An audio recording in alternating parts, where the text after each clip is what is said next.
Number one, I don't care. So just please stop talking about this shit.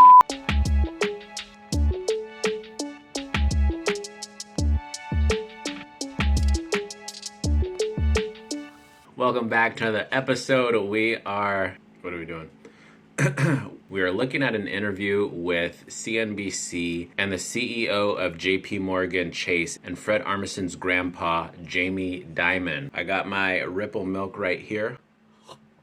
So let's check this video out. Bitcoin. Yeah. This ETF was approved just about a week ago now. Yeah. And I think a lot of people are trying to understand what it ultimately means. Yeah. JP Morgan, I imagine if you were a client of JP Morgan, you could call your broker and say, get me some of this ETF. Mm-hmm. What are you telling your brokers to tell them back when they make that call? This is the last time I've ever talked about this in CNBC. Okay, so help me God.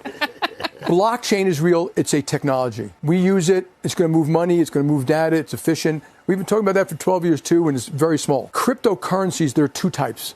There's a cryptocurrency which might actually do something. Think of a cryptocurrency as an embedded smart contract in it, and that we can use it to buy and sell real estate and move data. That may have value. The idea of tokenizing things. Tokenizing things that you do something with. So I'm with him on that point because tokenization is going to make things more efficient. We've talked about tokenization before on this channel. And then there's one which does nothing. I call it the pet rock, the Bitcoin or something like that. I'm not trying to make a joke here. There are use cases.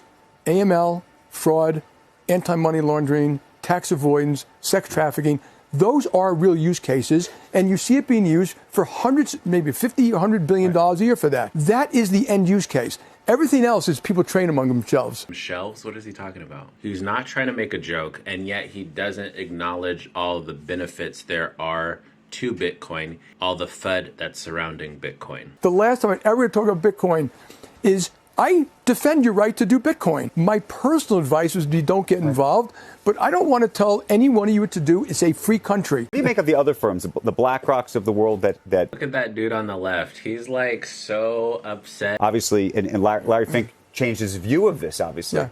And maybe he changed his view because you think he genuinely believes in Bitcoin or believed it because he thinks that there's a marketplace for it and he wants to be part of that market. Number one, I don't care.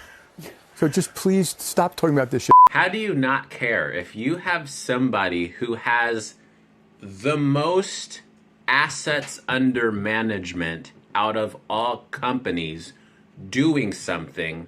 How can you be somebody who manages financials be like, I'm not going to pay attention to that? The only way that makes sense is because he is a bank, and banks quite naturally hate the idea of Bitcoin. I don't know what he would say about blockchain versus currencies that do something versus Bitcoin that does nothing. And maybe that's not different than me.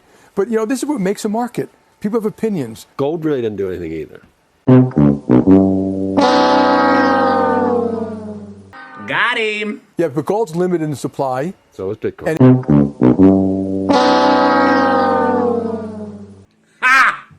And it's been used... so you think so, huh? He sounds like your grandpa when you're trying to explain technology to him. Oh, you think so, huh? How the hell do you know it's going to stop at 21? I think there's a good chance when we get to that 20 million Bitcoins. They go to 42. No, that Satoshi, bruh. Oh my gosh. This reminds me of this SNL clip. Honey, who do you think is cuter, Rabbi Ronaldo or Champ Crawdaddy? Oh, you mean Ryan Reynolds or Chase Crawford? Going to come on there? He's going to come on where? Don't even repeat it. Don't even say that in the comments. You know what I was talking about. Laugh hysterically.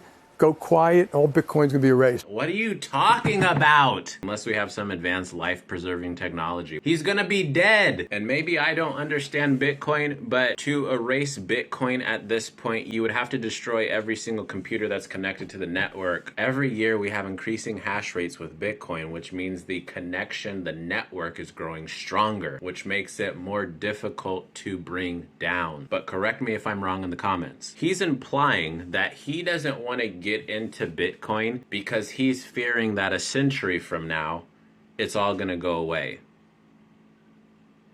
Is that good logic? Can you not invest a small portion of your portfolio into Bitcoin, get the appreciation, get the blow up situations, use that money to buy other assets? What are you talking about? You don't have to keep it in Bitcoin. Mathematically, it can't happen because by the last one will be mined in 2150, and it gets harder and harder every time there's another halving. The 6 characteristics that make gold valuable for 4,000 years, they're all present in Bitcoin. That's all I'm saying. For those of you who are investing in gold over Bitcoin, what's your return on investment looking like?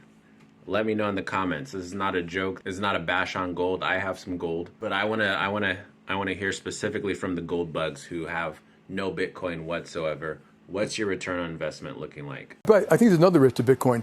If you can't solve the bad use cases, the government's probably going to have to close it down. The number was 20,000, I think, for U.S. dollars for dollars in money laundering, and it was 35 for how much is done with Bitcoin. So at this point, the dominant.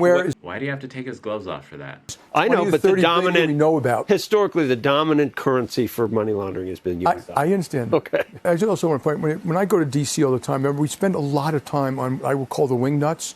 There are a lot of centrist Republicans, Democrats.